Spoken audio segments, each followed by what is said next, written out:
Absolutely.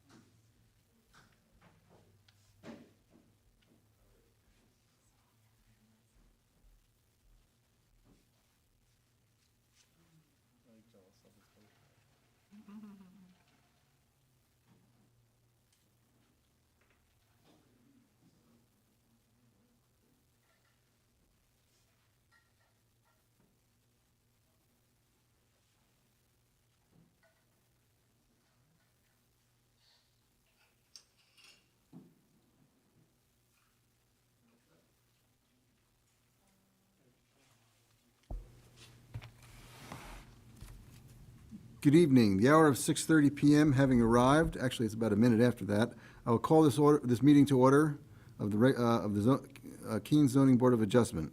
This meeting is being broadcast live on the City of Keene YouTube channel and the city website. The video is posted on the city website by the end of the next business day, barring any technical difficulties. Anyone wishing to view a copy of the agenda and supporting material will find it on the website. To receive electronic copies of future agenda packets, please go to the homepage and subscribe to the city meeting email list. The public and other members will be recognized to ask questions and make comments on the agenda item under discussion. After being recognized, all remarks are to be made through the chair. Anyone who wishes to address the board is asked to go to one of the microphones in the room, identify themselves by name, and address prior to speaking. As a reminder, the minute taker is participating remotely this evening. Board members, please be sure to turn on your microphone when speaking. If the minute taker is unable to hear, they will ask that you speak louder or turn your microphone on. All right.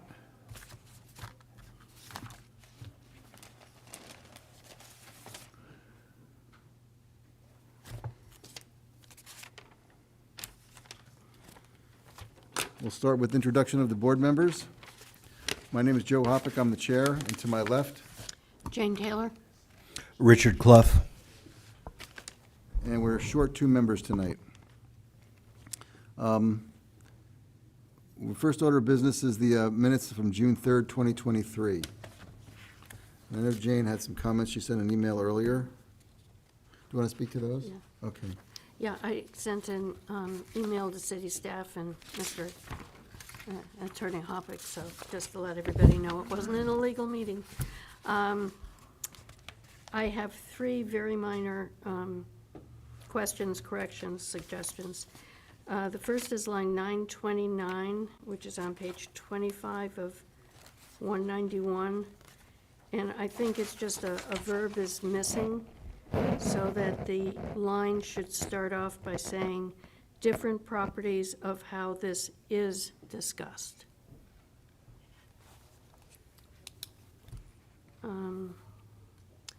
The second one is line 1323. That's page 35 of 191.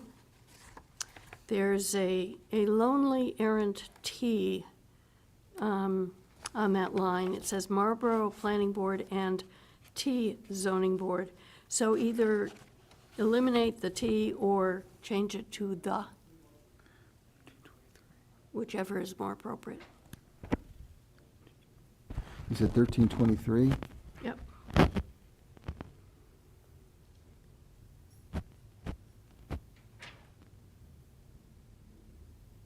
says Marlborough Planning Board and T Zoning. Do you think that means the Keene Zoning Board? I think it's, I don't know. I don't know if it needed to go before the Marlborough. Yeah, it did, because it needed a special exception, I believe, and they were having a joint meeting. So can we amend it to say the Keene Zoning Board? No, I don't think it was the Keene Zoning You don't Board. think, what zoning board was it? Planning Because board? it says, Mr. Hagan referenced provides for a joint hearing with the Marlborough Planning Board and Zoning Board. I think it's Marlborough Zoning Board. Yeah, Okay, let's get rid of the T. yeah, okay. All right. And then the third is line 1505. That's page 39 of 191. And I think in the middle of the line, the word "of" probably should be deleted. it currently reads, "The person is typically removed of or separated from." So I think it should read, "The person is typically removed or separated from." Okay, that makes sense. So, that's it. Are there any other comments on the minutes? I think we should adopt those changes, and if everybody agrees, please make a motion. Yeah, okay, I'll move that we adopt the minutes of the June 3rd meeting as amended. Second. Okay, good. Motion and second. All those in favor? Passes 3-0. Okay.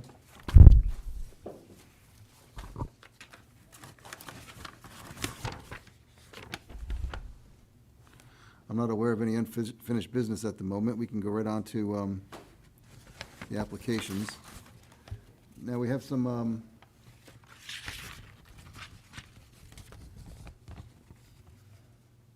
adjustments to the agenda tonight, I guess, right? 2024-19 is willing to go forward with a 3-member board. No, take that back. 2024-19 wants to continue to September. And 17 and 18 do want to move forward. That is correct, Mr. Chair. Okay. So why don't we take up 17 first? And I'll read the introduction. ZBA 2024-17, petitioner Gina DeSantis, Executive Director at Stonewall Farms, requests a variance for property located at 243 Chesterfield Road, tax map number 237-027-000, and is in the agricultural district. The petitioner requests a variance for 2 additional apartments converted from existing office on 36 acres where 40 acres are required per Article 7.2.2, and to permit 4 total apartments where only 2 are allowed per Article 7.2.5 of the zoning regulations. Please. Thank you, Mr. Chair. Evan Clements, Planner and Deputy Zoning Administrator. The subject property, Lot 27, is part of an existing agricultural use called Stonewall Farm. The farm consists of 3 parcels totaling approximately 129 acres in size. Much of the land area of the farm is subject to a conservation easement to the benefit of the Society for the Protection of New Hampshire Forests and depicted on a plat dated March 16, 1999.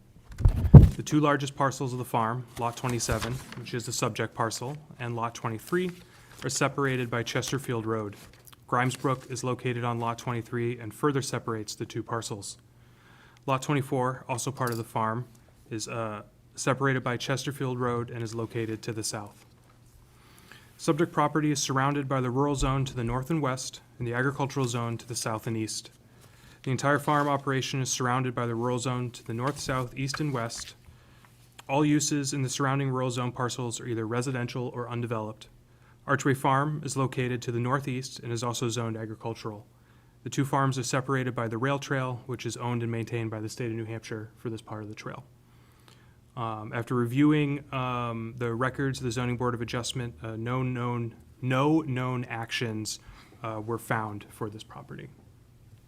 That's all I have, Mr. Chairman. I'm happy to answer any questions you may have. Just a point of clarification. So really what we're dealing with here are 2 variances, right? One for a conversion from office space for 2 additional apartments, and then a second one for those 2 additional apartments where only 2 are permitted. Is that the right way to look at this? My understanding is that the office is ancillary to the building itself. It's just, it's a room that was used as an office and is now proposed to be converted to a dwelling unit. So when we go through the criteria, are we evaluating 1 variance or 2? Because I read this to suggest there are 2 possible applications here and rolled into 1. So my understanding is that the petition is to allow 4 total apartments on the property when they only have enough area for 3. So it's That's the 40-acre problem. so it's the agricultural zone allows 1 dwelling unit per 10 acres. The parcel has 36 acres, so they're allowed 3, they're seeking 4. Okay. Yes, Attorney Taylor. But the second question, and I think I agree with Attorney Hoppick, is that the ordinance allows for two-family dwelling, and they want to have a four-family dwelling? At least that's the way I read the application.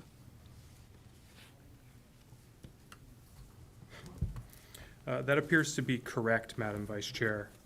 The allowed residential uses are dwelling above ground floor, dwelling single-family, and dwelling two-family duplex. And that, Dwelling above ground floor allows for more than two, as long as they're above the ground floor. and how are you defining ground floor? I mean, not a basement, I take it. That's correct. Okay. I believe we have a definition for it in the LDC, Yeah, if you'd like me to it's find it. somewhere, no. So maybe that makes me more confused. Because my understanding is that you're allowed to have dwellings, either a single family or two-family. It doesn't read that dwellings above the ground floor can be unlimited.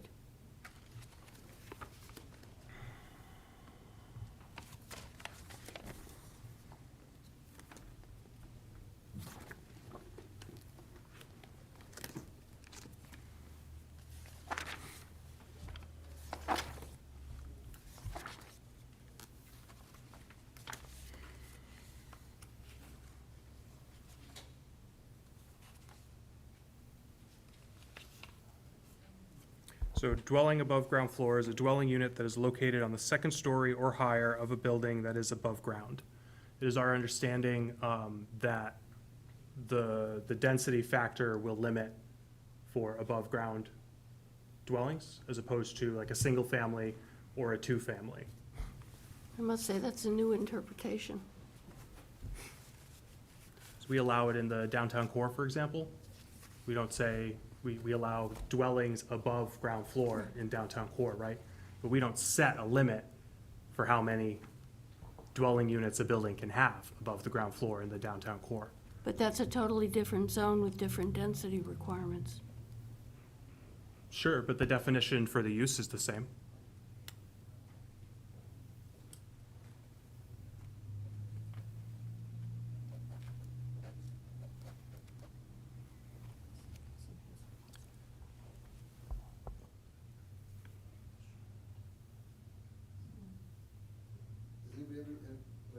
Oh, there we go. Does anybody else have any questions for the administration? Seeing none, I'll call the applicant up to the desk there, and you can make your presentation.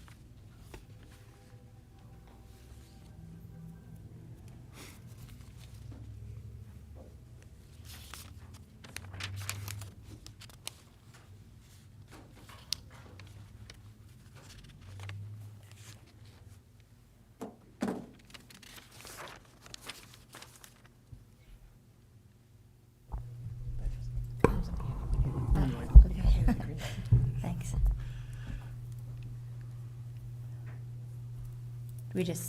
Do I just introduce myself? Yep. Okay, Gina DeSantis, Executive Director of Stonewall Farm. Okay.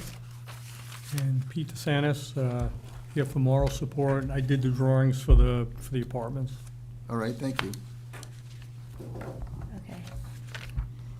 If you would like to speak to your application, explain to us what you want to do and why you want to do it, Okay, and address the criteria that are in your application at the same time. okay. So I'll skip over property location since you just went through all of that. So I'll go to the purpose and effect of the proposed variance. The purpose of the proposed variance is to convert the historic farmhouse on the property from its current use as office space, approximately 1,500 square feet on the first floor of the farmhouse, into 2 residential apartments. The office space has been vacant since the offices were located to the new education center in 1996. This conversion will allow Stonewall Farm to better utilize the space within the historic farmhouse and provide much-needed housing in the area. The additional revenue generated from these apartments will allow Stonewall Farm to help fulfill its mission to serve as a community hub for agricultural education, events, and workshops that promote sustainable farming practices. The effect of granting this variance will be multifaceted and highly beneficial to both Stonewall Farm and the broader community. By accommodating the new apartments, Stonewall Farm will be able to enhance its operational efficiency, bring livestock back to the farm, and expand its educational outreach programs. The farmhouse will continue to blend seamlessly with the existing rural landscape, preserving the aesthetic integrity of the area while enhancing the farm's functionality. Improved utilization of a historic property. The historic farmhouse will be preserved and maintained through adaptive reuse, ensuring that it continues to be a valuable asset to the property. Increased housing availability. The conversion will add 2 residential units to the housing market, addressing a critical need for housing in the Keene area. An enhanced community engagement. By providing housing on site, Stonewall Farm can attract and retain seasonal interns or residents who are committed to the farm's mission, fostering a closer-knit community. The justification for the proposed variance is based on several key points. One is the preservation of historic property. Converting the farmhouse into residential units ensures its preservation and continued use. Adaptive reuse of historic buildings is often necessary to maintain their structural integrity and historic significance. The proposed conversion aligns with best practices for historic preservation. Addressing housing needs. Keene, like many communities, faces a shortage of affordable and diverse housing options. The creation of 2 new apartments will help address this shortage, providing much-needed housing for residents or seasonal interns associated with Stonewall Farm. Operational efficiency.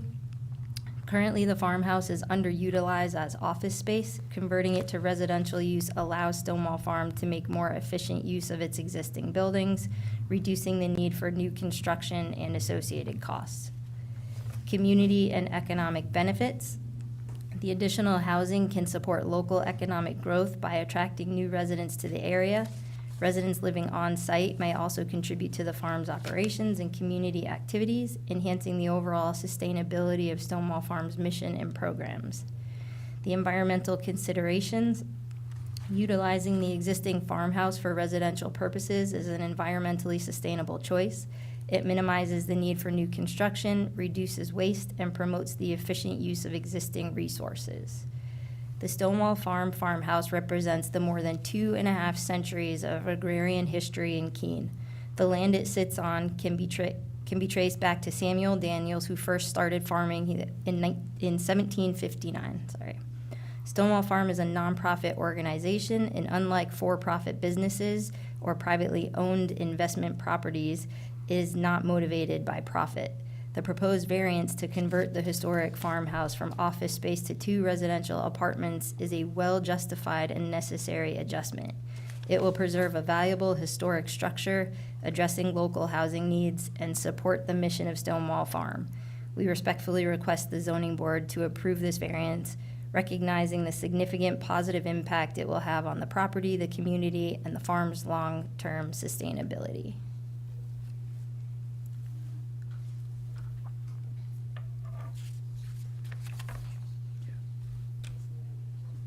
Evan? Mr. Chairman, may I ask a question of the applicant? Yes. Are there already 2 existing dwellings? Yes. Okay. Yep. So based on the applicant's explanation, my belief, the petition is to allow 4 dwelling units when the density factor only allows 3, and to allow multifamily on the agricultural lot where multifamily is not normally allowed, and multifamily as defined by 831C of the use article. 4 dwelling units where the density factor only allows 3. Correct. That's 1 variance. Yes, And the second one was what? was to allow a permitted use in the agricultural zone for multifamily when multifamily is not normally permitted. So I believe I apologize, I'm inheriting this application. So I believe that was the intent of the note on Article 725, which is the use table for the agricultural district in the LDC, which Okay. lists the permitted uses. Does that clear up some? I think that clears up a lot of stuff right there. Awesome.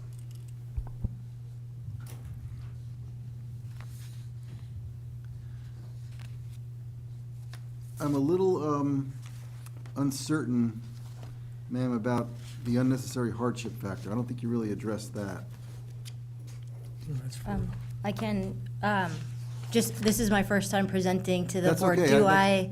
Do I just read through the application, or do Well, you want me to skip You to can do different? whatever you'd like. I mean, we read these things, and if you're comfortable reading it, that's okay. If you want to just tell us about it, that's okay too. However you're more comfortable.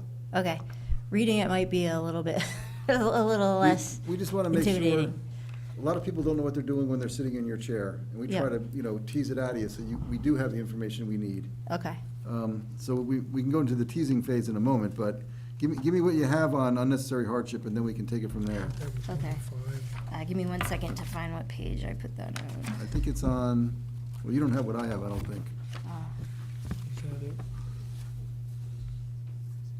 Well, there's, Oh, I wrote it 4 by and 5, article, I right? don't know which article it is. Oh, I found it, unnecessary hardship. I think it's this one. Okay. I will see if this is addressing the concern there. So I have the zoning ordinance provision aims to ensure that land use is consistent with the overall planning goals of the community, maintaining orderly development, protecting property values, and preserving community character. However, in the case of Stonewall Farm, there is no fair or substantial relationship between these general public purposes and the specific application of the ordinance to this property for several reasons. A, for historical and unique use. Stonewall Farms farmhouse has historically been used for residential purposes, including housing, boarders, and farm workers. This long-standing use predates current zoning ordinances and aligns with the farm's operational needs. Denying the variance to allow residential use disregards the historical context and unique characteristics of the property, which do not pose any threat to the community's orderly development or character. The conversion of the farmhouse into apartments restores its historical function and respects its historical significance. B, alignment with community goals. The general public purposes of zoning ordinances include supporting community goals such as sustainability, education, and preservation of open space. Stonewall Farm's mission to promote sustainable agriculture and provide educational opportunities directly aligns with these goals. Allowing the variance support the farm's mission, thereby advancing rather than detracting from the community's broader objectives. The specific application of the zoning provision to prohibit this conversion does not align with the farm's beneficial contributions to the community. C, minimal impact on surrounding properties. Granting the variance to convert the farmhouse into residential apartments will have minimal impact on the surrounding properties. The proposed use is compatible with the agricultural and educational activities of Stonewall Farm and does not introduce any disruptive elements to the neighborhood. The variance will not lead to increased traffic, noise, or other nuisances that zoning ordinances typically aim to control. Therefore, the specific application of the provision is not necessary to protect the interests of the surrounding properties. Supporting economic viability. Stonewall Farm relies on diverse revenue streams, including those generated by on-site activities and programs. By allowing residential use of the farmhouse, the farm can better support its staff and enhance its operational efficiency. The economic viability is crucial for the farm to continue its educational and community programs. The specific application of the zoning provision to prohibit the residential use undermines the farm's financial stability and consequently its ability to serve the community. The unique characteristics of Stonewall Farm. Stonewall Farm is a unique property that does not fit neatly into conventional zoning categories. It serves multiple roles, including agricultural production, education, and historic preservation. The general public purposes of the zoning ordinance do not adequately account for such multifaceted properties. The specific application of the provision, in this case, imposes unnecessary restrictions that fail to recognize the unique nature and needs of Stonewall Farm. In conclusion, no fair and substantial relationship exists between the general public purposes of the zoning ordinance provision and the specific application of that provision to Stonewall Farm. The property's historical use, alignment with community goals, minimal impact on surrounding properties, support for economic viability, and unique characteristics all demonstrate that the variance is reasonable and justified. We respectfully request the zoning board to approve this variance, acknowledging that its denial would impose unnecessary hardship without serving the intended public purposes of the ordinance. Remind me one more time how many acres we're sitting on here? In total, for all of Stonewall Farm, it's 129 acres. Okay. And this tract was what, 45, you said? 36. 36, thank you. Okay. Any questions of the applicant? Attorney Taylor? Yeah, could you clarify for me how many units there currently are? Because for some reason I have it in my brain that there were 3, not 2. Yeah. And the other thing is, if you could explain for us roughly where within the overall building these 4 units are going to exist, if they have, things like separate entrances, things like that. Sure. So currently, there's 2 units, a 2-bedroom apartment on the 2nd floor, and a 3-bedroom apartment that spans the 1st and 2nd floor. And those are in current use. Well, the 3-bedroom just became vacant, and we're renovating. So you want 2 additional to those 3 units? Yeah, so it's one farmhouse building, Right. and on the 1st floor, it's currently sitting unoccupied because it was used as office space, although there's a kitchen and bathroom and all of that on that 1st floor in the office space. So that's just sitting there empty and has been since 1996. The other 2 dwellings that are currently occupied or just recently vacant are the 2 and 3 bedrooms on the 2nd floor of the building. Well, to clarify a little bit, the 3-bedroom unit is kind of separate from the main building. It's an L that's off the main structure, and it's 2 floors but 1 apartment. The 2nd apartment is on the 2nd floor of the main building, and what we're requesting is to take the 1st floor of the main building, which was the farm offices, and convert it into 2 one-bedroom apartments. So, just for my brain, so overall, the entire structure, the main building and the L, will have a total of 5? Four. 4, just 4. Total of 4. Well, are we counting the L as being part of the building? Yes, and that's 1 apartment, and then there will be 3 in the main building. The L, Okay. that apartment is 2 floors, Yeah, no, I get but it's 1 apartment. As a matter of fact, there's no connection, there's no penetration between the wall, between the main building and that 2-story apartment. Yeah. There's no Yeah. physical connection through the building. I didn't look it up on the assessing database, but I'm I kind of think assuming that we they had, look at it actually, as there's some one pictures building. up. L and all. Oh, That's yeah, where that- I'm If confused. the picture that you see there. Yeah, I mean, I've driven by it 1,000 times like everybody Yeah, else. you see indeed. that porch? On Yeah. the far end closest to you is that L with the 2-story apartment. And then in the main building where that porch is, the long 1st floor would be the 2 one-bedroom apartments, and there's an existing 2-bedroom above it.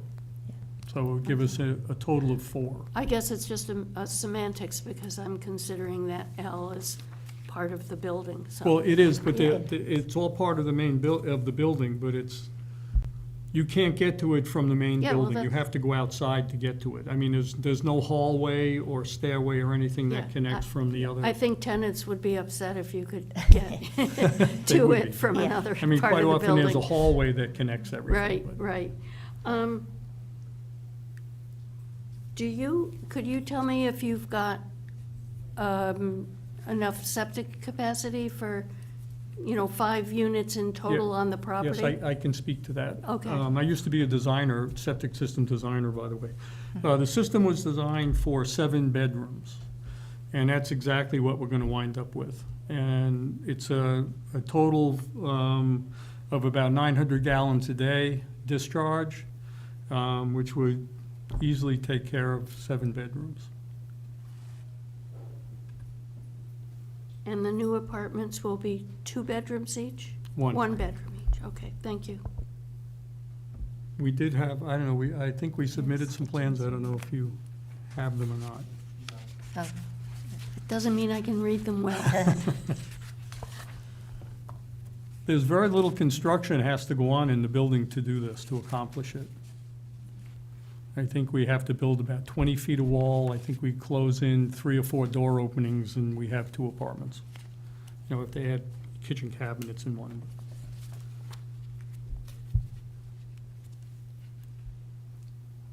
Go ahead. Yeah, and I guess my other question is, will each apartment have its own entrance? Yes. yes. Or Yes, is it every apartment has its own separate entrance. from the exterior? Yes. Yes. And what, the upstairs one's just, Is that's already separate? okay, they have a stairway or Yeah. whatever from their Yep. entrance? Okay, Yeah. thank you. Any other questions from anybody? Okay. Well, could I add just one minor thing? Sure, go right ahead. Part of the questionnaire is about, is this a unique, what makes this property unique?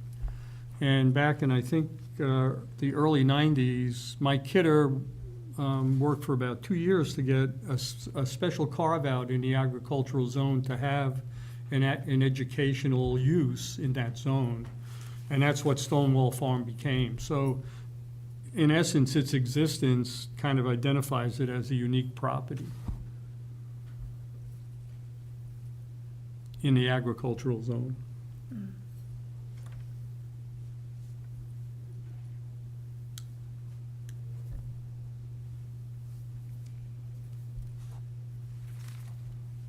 And how long has it been an educational use, since the early 90s? It's, I think it was 92. 92, okay.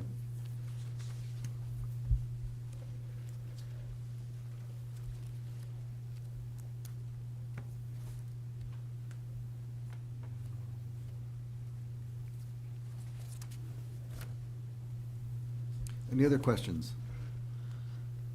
Are there any comments from the public that would, any members of the public would like to speak in favor of this application?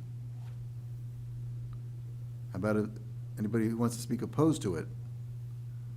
I don't see anybody in either category, so if there are no other questions from the members, I'll close the public hearing and we can begin to deliberate.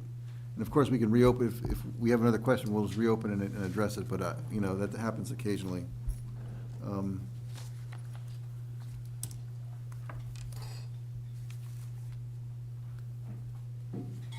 Working backwards, I do think that this is a unique property, given its size overall, given the educational use to which it is put for the last 20 or 30 years, and its longstanding presence on that property with the same or similar use. Certainly, it's been a farm for a long time, as you noted earlier, so.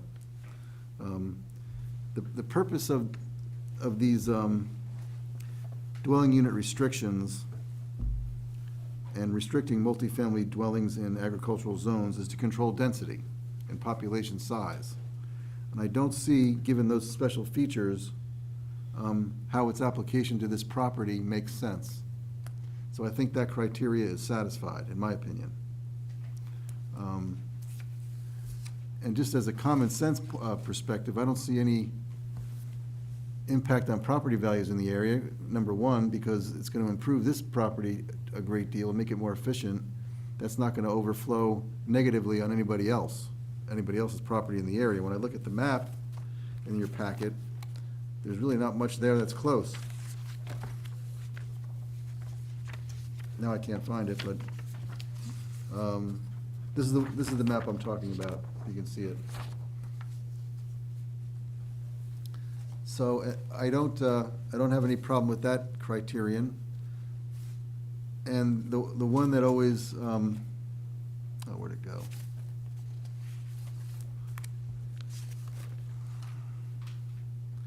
When we talk about substantial justice, we're talking about weighing harms and gains. What's the gain to the public if this is granted? Well, the gain to the public is increased housing, a more efficient educational institution,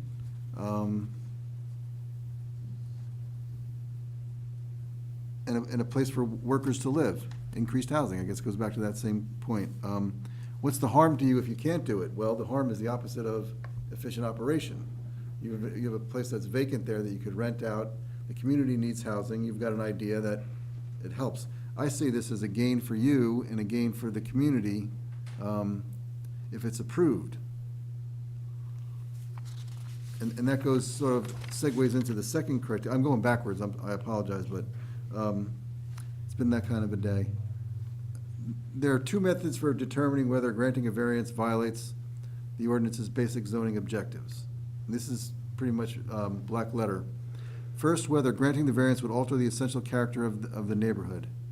Now, this is a multifamily use in an agricultural zone, but in my view, it will not alter the essential character of the neighborhood. You're looking for 2 one-bedroom apartments.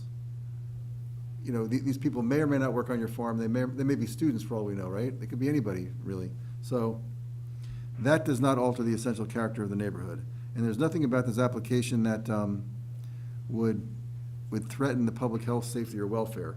You're not going to increase the property by 100 apartment units. You're not going to have a parking problem.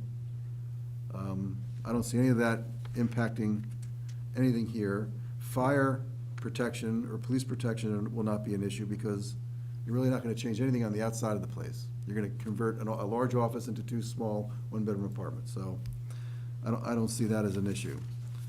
And the last, not contrary to the public interest. No, it's not contrary. It's consistent with, and in fact enhances that. I already talked about housing. So I'm going through this in this fashion because we're 2 members short, and I just want anybody else thinking about what I'm thinking about. And I'm in favor of approving this application. So with that said, I'll turn it over to Attorney Taylor. Thank you, Mr. Chair. I agree with everything you said, and I won't repeat it all. How's that? Well, I But don't know if that's a first, but that's not. But the one thing I will comment on is the unnecessary hardship. And I think what stands out to me are the characteristics of the building and the property itself, even though originally this building was used as part of the educational purpose, and it's morphed over time. I think that it's an historic building that would be in danger of, frankly, going the way of a lot of historic rural buildings have gone in the last 10 years in Keene. So I think I would hang my hat on its unique characteristic, not just in its setting, but also to the city itself. And therefore, the application of the zoning ordinance to this particular property, I don't think is appropriate. And I also think that, frankly, it's a very reasonable use for a building of its nature and its size and its setting. So I guess I agree with all that. And I agree with all that you just said, so we're in complete agreement on those, all those points. Mr. Clough, would you like to jump on the bandwagon? Certainly. I mean, based on the criteria, if it had 4 more acres, that would have taken care of one of the variance issues. The other one is, again, looking at like a map of the conservation easements and things like that. The way this property is used, it's actually a harmonious use of this building. It's not altering the outside of it at all, so people driving by are still going to see this as a farm. It's, again, we know that there is plenty of parking, no issues with parking. It would really be hard pressed to, and I do understand the building for Attorney Taylor. I do understand how they're doing the layout for it. And absolutely, it's extremely concise. It's simple. Yeah, it's very simple, a very good use of where both existing elements are and how you Yep. can alter other ones, and plenty of entrance and egress for all the units. So, you know, I don't see many of the things that we would have to nitpick over with in other cases they're not an issue here. I agree, too. The cows gave it away for me, though. That's how I knew it was a farm. Well, last time, it's been a while, I suppose. So if that having been said, does anybody want to make a motion? I'll Go give it a right stab. ahead. I move that we approve ZBA 2024-17, variance for property located at 243 Chesterfield Road, tax map number 237-027-000, and is an agricultural district. The variance for 2 additional apartments converted from the existing office on 36 acres where 40 acres are required per Article 7.2.2, and to permit 4 total apartments where only 2 are allowed per Article 7.2.5 of the zoning regulations. Attorney Taylor seconds that. And I'll go through the criteria. Granting the variance would not be contrary to the public interest. I would just submit, we've addressed this in our comments. All those in favor? Aye. All right. It's approved unanimously. If the variance were granted, the spirit of the ordinance would be observed. All those in favor? Unanimous. Granting the variance would do substantial justice. All those in favor? Unanimous. Owing to special conditions of the property that distinguish it from other properties in the area, denial of the variance would result in an unnecessary hardship because no fair and substantial relationship exists between the general public purpose of the ordinance provision and its specific application to the property in question. All those in favor? Unanimous. On the main motion, do we approve the application? Unanimous. It is approved. Okay, thank you. And I guess I don't know what you got to do to finalize your project, but good luck. Thank you.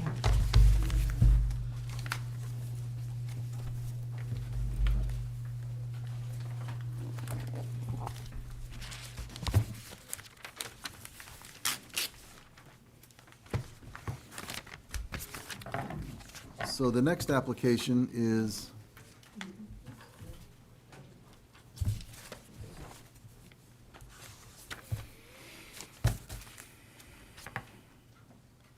ZBA 2024-18.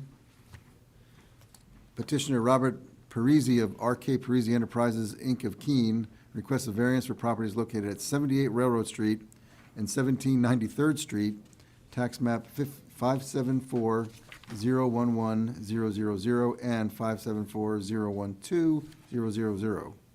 These properties are in the downtown core district and are owned by Monadnock Community Services, Inc. The petitioner requests a variance to permit residential use on the ground floor per Article 8.3.1, point capital C, point 2, point lowercase b of the zoning regulations.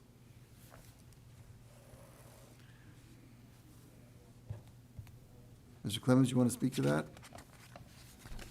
Thank you, Mr. Chairman. Evan You're Clements, planner and deputy zoning administrator. Subject properties, lots 11 and 12, contain an existing one-story office building with a 2.5-story addition and a combined approximate 16,400 square feet of living space.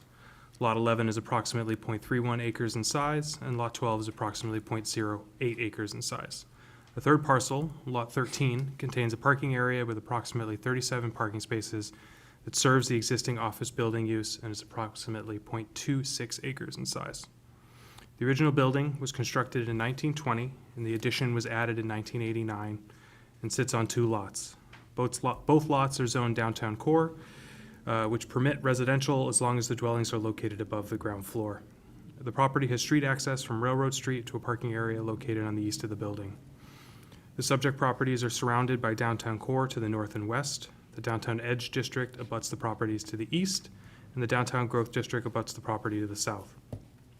Surrounding uses include hotels and hospitality to the south, church and religious uses to the west, apartments/residential to the north and east, and a private club lodge to the northeast. Zoning actions on record for this property include a ZBA 8862 and ZBA 8863, which were a special exception and a waiver of off-street parking in order to construct that 2.5-story addition. The following year, the applicant came back, so that's 89-22 and 89-23, for the same special exception and waiver requests. After reviewing the minutes, it appears that the design of that proposed addition changed. And originally, it appeared to be a standalone building that ultimately became attached to the original 1920 structure. And that's how it sits today. I'd be happy to answer any questions you have at this time. Can you just tell me, if you know, the underlying rationale behind the rule of the downtown core where no living spaces can be permitted on the ground floor? Certainly. The intent is to have mercantile, retail, and service uses at the pedestrian level at the ground floor, and then allowing for residential uses above. So they want the traffic to be pedestrian traffic, is the idea? Yeah, to generate, activate space and usability in the downtown core. Okay. Is there any retail immediately around this, though?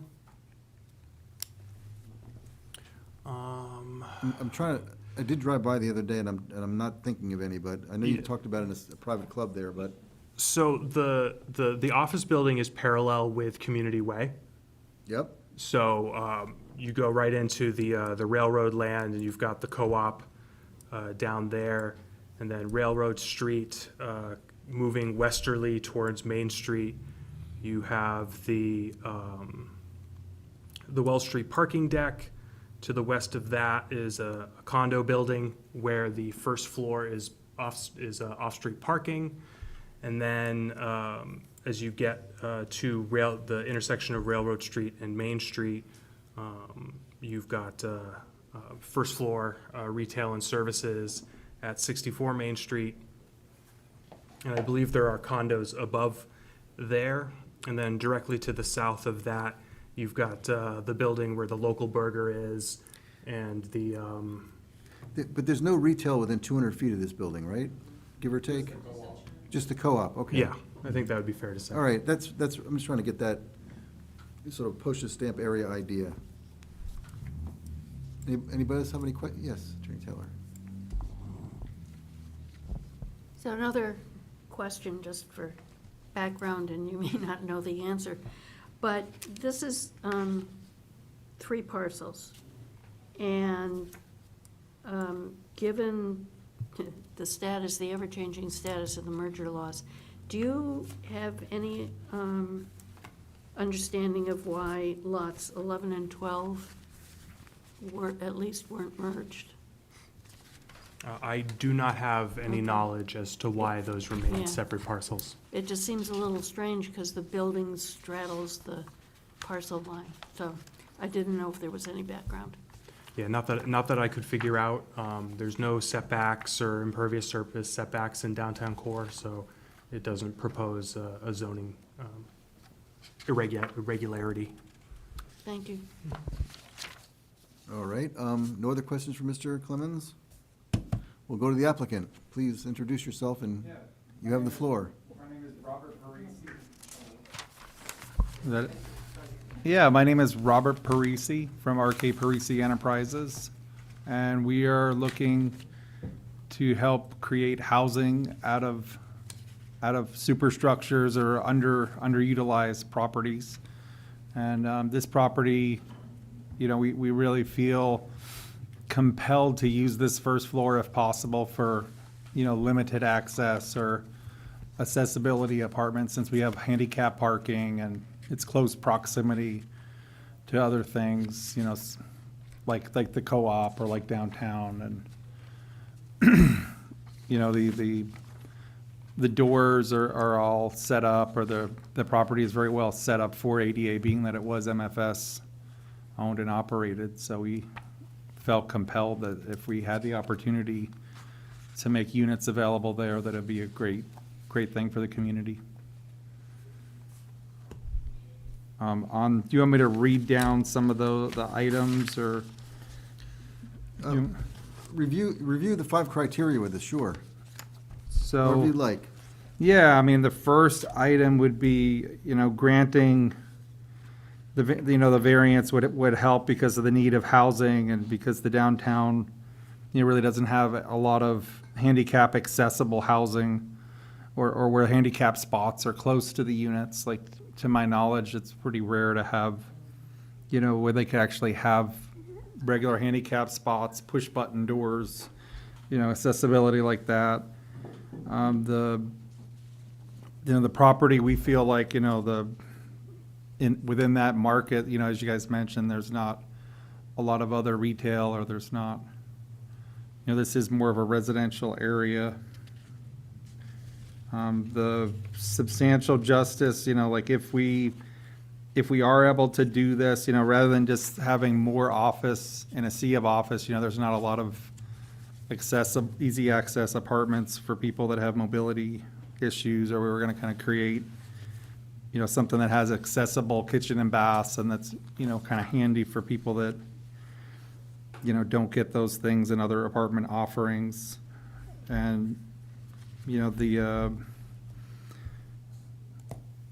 me read through this thing here. This environment, for commercial, we actually feel like would go against, be easier to manage a complete residential building there instead of a mix of office and residence. When we convert the building, it'd be easier to just have everything up to residential standards, and it's fully sprinkled, and it has an elevator, and, it's in very good repair, and we could actually just do better with it. It has HVACs for each unit, and it's very conveniently located.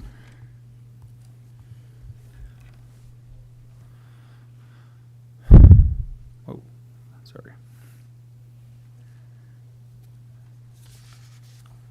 And, as far as the multiple lots, we'd be very open upon acquiring it to just convert to one parcel too. We're confused, and our lender was confused. And we also are working on acquiring the property at 64 Main, and I think they shared some parking together. So as long as the same owner owns both, there's kind of that accessibility of parking, or some of their staff, would park at 1793rd and then walk to 64 Main. So they're kind of twin or sister properties, or they've been owned together for a long time. I don't know what the records would be. So what do you propose to put in there? Just one apartment unit, or? I think the ground floor would have 5 or 6. We're still in the final stages of selecting the architect as we secure the financing for the property. And this was a pretty important question to know if it was going to be possible, because the repairs and the setup for those to be like handicap units and have like accessible showers and wide enough doors, it's a good investment. So we just wanted to make sure that that was going to be feasible or allowed, within the zone. Yes. Thank you. So first of all, are you buying the property, or Yep. is, Yeah, it's under contract, and we're hoping to close by the end of the month. I didn't know that if you were doing it on behalf, you're doing it on behalf because Yeah, I we're still working on own it, but- acquiring it, yeah. Yeah, okay. Upstairs now is apartments? Upstairs now is just empty office. Oh, They've had okay. different operations, and they recently acquired the property at Avon Street that was Antioch, and everybody's working together as they make that transition. So, So I realize that your proposal is for being able to have residential units on the ground floor. Yep, But are And you then- also planning to have residential units on the Yep. second floor? And yeah, that how would be the many? hope, is to have, on the third floor, there would be a couple, and on the second floor, there would be 6 to 8, depending on the designs, and then the first floor, like 5 or 6, and then we haven't fully engaged our architect yet, so once, we would present those plans as normal, but we're just trying to get the variance out of the way, or be able to understand our project. Do you know how many parking spaces exist now? Yeah, I think in total it's closer to 53. Wow. Somewhere between 47 and 53. And what I really liked about it, or what was compelling to me, is a lot of those spots are the very big handicap ones. And then the door has the push button and the very easy ramp. And there's a good covered area. So I was like, wow, this would really, like, if somebody was in a wheelchair, they could really do good here. And then we, in my regular Benz's Posh House, we sell some of the handicap showers or handicap bathtubs. So we're gonna try to make some of them very, user-friendly for people that are either handicapped or limited mobility. Because a lot of times they get left behind, or they have, very limited options that might have, handy things like walk-in tubs or showers without big curbs, or just things that make things a little easier. Thank you.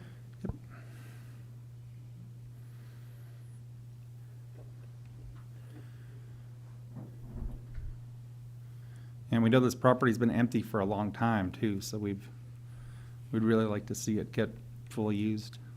Do you know how long? Huh? Do you know how long it's been empty? I believe they've been winding down operations there for at least 6 to 12 months. I think it's been listed for close to a year.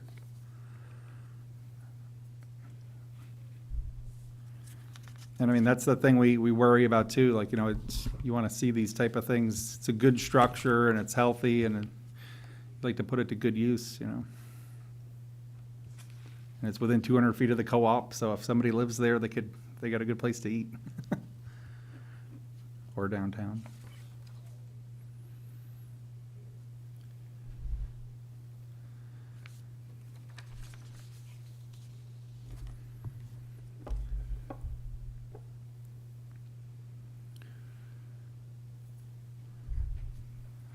How would you characterize the special conditions of this property, or the building, or anything like that? I mean, the special conditions, since it's office right now, that's the toughest class to rent, or the toughest class to maintain or to occupy. And the city has thousands and thousands of feet of unoccupied office, and we have, a housing shortage of a couple thousand units. So we feel like, converting it, in its good location, it would be a thriving property that's partially historic and just underutilized. And I don't know how we would fill that with office, no matter who owned it. There's just not that kind of demand.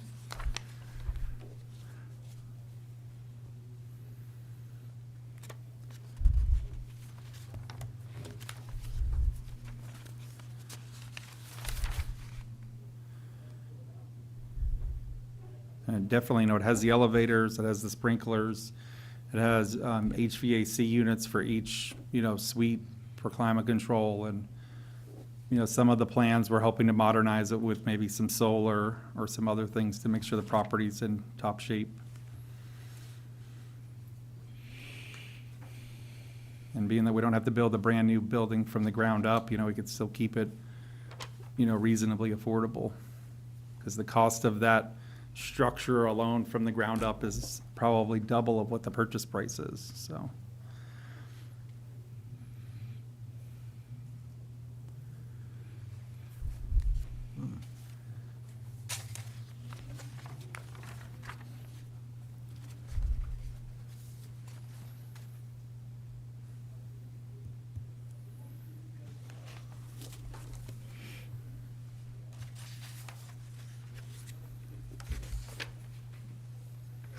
All set?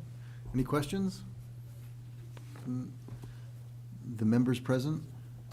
At this point, I'll ask anybody in the audience who is either in favor or opposed to the application to let us know, and we'll figure out which one it is and have you speak. Anyone in either category? Seeing none? Oh, you want to speak? Tell us your name and, Hello, my name is Kat Scott. Oh, sorry. Is this better? make sure the green light is on. It is on. Okay. Okay. My name is Kat Scott. Good evening. I am a real estate agent, and I am definitely for housing. It's really impressive how many people want to move to this area, but consistently on like the Facebook boards, they have nowhere to go. They want to come to this area, but they have nowhere to go. So I think it's really exciting that Rob has this project that could bring quite a bit of housing right to our downtown area. And it has a lot of accessibility features already in place for people that need those features. And I understand it's a variance, but it would be amazing to fill those houses with people that need them. Would you say that those accessibility features are unique to this property in comparison with others in the area? I mean, are other properties like that as well equipped? I think because it was basically like a town or almost like a government building, they were built to very high specifications. Okay. Unlike other properties in the area? Unlike other properties in Okay. the area, yes. Yeah, like the hallways, the elevator, Yes. the ramp is the angle's very low, and All right. it's got a push-button door for the entrance. There's a lot of things I just have rarely seen in other properties. And that segment of the renters seem to get really left off. If you Yes. try to help somebody, you can't find anything that's accessible. It just doesn't, it's very rare. Or a lot of things are converted homes, like the previous project where they take a farm home or a big home and cut it up. This is actually facilities that there's like 5 or 6 big handicap spots, so just seems really compelling, or it seems like a good chance to get it done. All right. Would anybody else are you all set? Yes, Okay, thank you. thank you for your comments. Anybody else want to speak either way? Seeing none, we'll close the public hearing on this and begin our deliberations. Attorney Taylor? Sure, I'll start off this time. Okay, you can go backwards or forwards if you want. I may as well go forward. I think that this variance is in the public interest because while there's somewhat of a conflict with the ordinance, that's why you're here, but it doesn't threaten the public health, safety, or welfare, doesn't alter the essential character of the neighborhood. In fact, it probably enhances the public health, safety, and welfare because of its unique nature of having so many ADA features already there.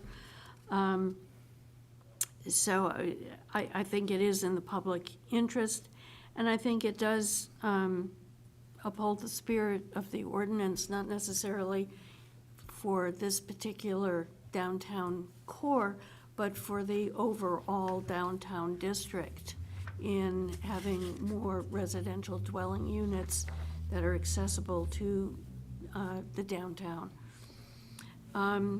We look at substantial justice and whether or not the benefit to the applicant is outweighed by harm to the general public. Well, I think there's probably benefit to the general public as well as benefit to the applicant on this.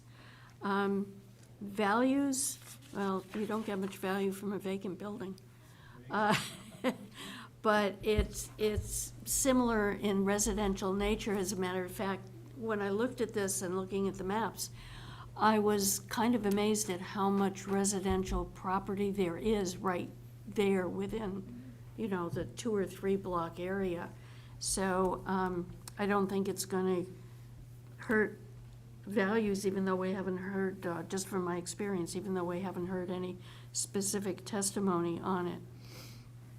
As far as unnecessary hardship, we keep going back to and keep getting applications for unique buildings. And I think this is one of them. I think literal enforcement of the ordinance doesn't have much relationship to the facts on the ground. Limiting this particular structure, I mean, it looks like a residential house. You know, having this particular structure limited to only having residential units above the ground floor just doesn't seem to make much sense to me, especially with the unique nature of the building going back to its accessible nature and the benefits that it could provide. So, and it's, I believe, eminently reasonable. I agree with all that as well. And I would add on the fifth criterion that the literal enforcement of this ordinance in light of the rationale for the restriction on residential dwellings on ground floors doesn't make any sense in light of the building, in light of its location, and in light of what amenities are already there. So I think that it's one of those cases where the hardest criterion is the most easily resolved. And I'm not going to repeat what Attorney Taylor just said about all the other criteria that are satisfied. I'm on board with this one. My 2 cents, just because I need to say something. I would go I agree that the unnecessary hardship in some ways is the easiest one, because this was built to, pretty stringent criteria for use of, when it was MFS and MDS and. Yep. You would actually have to sort of unbuild it Yeah. if you were going to use it for anything else, which it's kind of ridiculous to sit there and you go, okay, we've built a really strong, the doors are ADA, all Yep. these extra things there. hallways. Ramps being, the correct grade and everything like that. And then to not make use of them would actually be kind of ridiculous. Be a horrible waste. Yeah, it would be. I mean, to I get unbuild. excited when I see it. I get excited because I was Yeah. like, "Wow, somebody that lives here could actually get over to the co-op in a wheelchair." Yep. Like, this is exciting. Yeah, so I agree that it's an extremely good use, and also it certainly you wouldn't be able to put retail there. Retail would make no sense. And again, there is a glut of office space, so that's really, it's a hardship to try and keep it for an office, so. Yeah, and it definitely would be a hardship on the team at MFS that acquired Antioch and now has this albatross that they need to move on from. So we're looking forward to it. Well, in light of those comments, do you want to make a motion? Sorry to put the burden on you tonight, Rich, but I will attempt to make sure I get the correct one. All right, I move that we approve ZBA 2024-19, a variance for property located. 1-8. Oh, am I on the wrong one? Oh, I'm ahead of You're- myself. You're looking at the wrong one, yep. Yep, I knew I was gonna be. Let me find it. By the time I find it, someone else will have read it. There it is. Excuse me. Back up. I move that we approve ZBA 2024-18, variance for properties located at 78 Railroad Street and 1793rd Street, tax map 574-011-000 and 574-012-000. They are in the downtown core district and are owned by Monadnock Community Service Centers. The variance is to permit residential use on the ground floor per Article 8.3.1. C.2. lowercase b of the zoning regulations. Attorney Taylor seconds that. All right, we'll go through the criteria. As I get my glasses on. Granting the variance would not be contrary to the public interest. All those in favor? Unanimous. If the variance were granted, the spirit of the ordinance would be observed. All those in favor? Unanimous. Granting the variance would do substantial justice. All those in favor? Unanimous. If the variance were granted, the values of the surrounding properties would not be diminished. All those in favor? Unanimous. Owing to the special conditions of the property that distinguish it from other properties in the area, denial of the variance would result in unnecessary hardship because no fair and substantial relationship exists between the general public purposes of the ordinance provision and the specific application of that provision to the property. All those in favor? Unanimous. All those in favor of the main motion? Unanimous. That will pass then. Thank you. Go do your closing. All right. It's a win for housing. Thank you, guys.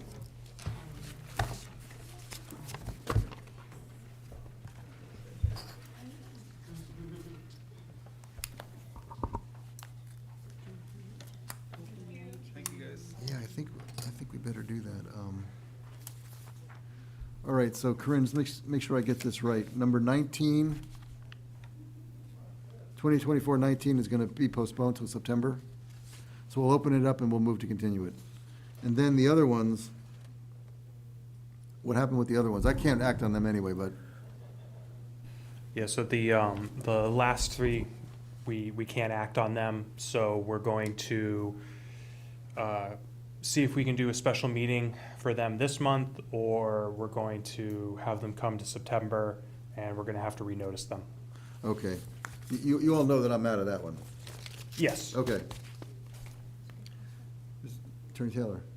Yeah, on those last three, does that mean we're continuing them? Because I thought we had to continue to a date certain. Yeah, you cannot act on them this evening, so they're. Okay, so they're just floating out there in the miasma. Yeah, so we're gonna have to renotice to abutters, put it back in the paper, Okay, basically treat it like it didn't come in tonight. okay, thank you. So it's not there. Yeah. Easy as pie. All right, good.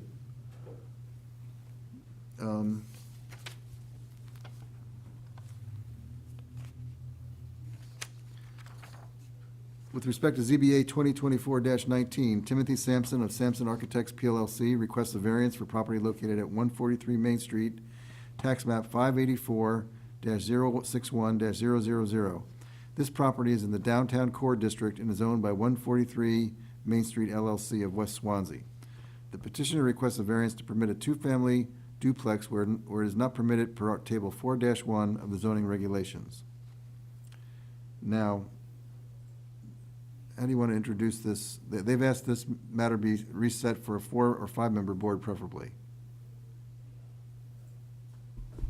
That is correct, Mr. Okay. Chair. So, in light of that, I will move to, that we continue ZBA 2024-19 to the next regularly scheduled ZBA meeting. September 3rd is the date. Correct. Seconded by Attorney Taylor. All those in favor? Unanimous. Does that cover everything we have to cover tonight? I believe so. All right. Is there any further business that we need to concern ourselves with? I just have one, I see this lovely land development code here sitting in front of me. What am I to do with this? Take it home and enjoy it, right? Yes, take it home, and, excuse me, take it home and replace it with what you have in your 3-ring binder. Well, this This is a is total the new- replacement? This is a total replacement, total new reprint with an added Article 29. Okay, This has the new cottage court overlay. so I don't have to worry about supplementing one page here, one page there, just out goes the old, in goes the new. Right, just Perfect. keep the colored tab sheets that you have in your 3-ring binder So, for the article. Yeah, Okay, so, you had mentioned earlier that the cottage court is now Article 17, so the rest of it, we just move it down one, and that's how you get to the Yep. 29? Yep. We just thought that it would be best to do a full reprint of everything, starting right from the beginning of the LDC. Yeah, because That's all. there's a bunch of like references to later sections. yes. So like the application procedures used to be Article 25, now it's Article 26. So there's stuff that's earlier than Article 17 that has been changed as well, but they're so mixed throughout the document, it's just easier to start all over. And you're taking away the challenge Yeah. by doing that. Thank you. You're welcome. Sounds like a good idea, though. All right, any further business then for us? Do you mind if we adjourn? Not at all. Let's adjourn.